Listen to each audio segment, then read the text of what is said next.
চলতি ২০২৫-২৬ অর্থ বছরের প্রথম মাস জুলাইয়ে দেশের সিরামিক খাতের রপ্তানি ঘুরে দাঁড়িয়েছে।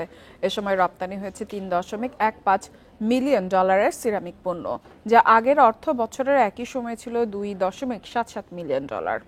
বান্ডেল থাকলে প্রতি সেনমানিতে টাকা বাঁচবে। বিকাশ সেনমানি বান্ডেল কিনে জিতুন প্রতি লেনদেনে। অর্থাৎ প্রবৃদ্ধি হয়েছে 13.72%। সম্প্রতি রপ্তানি উন্নয়ন ব্যুরো ইপিবির সবশেষ প্রতিবেদনে এসব তথ্য উঠে এসেছে। প্রতিবেদন থেকে আরও জানা যায়, চলতি বছরের জুনে রপ্তানি হয়েছে $2.55 মিলিয়ন পণ্য, যা আগের বছরের একই সময়ে ছিল $2.92 মিলিয়ন।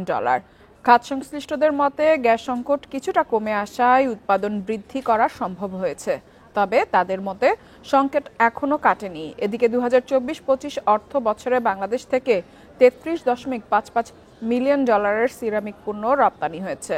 আগের অর্থ বছরে হয়েছিল $33.0309 মিলিয়ন, যা বেড়েছে 1.93%।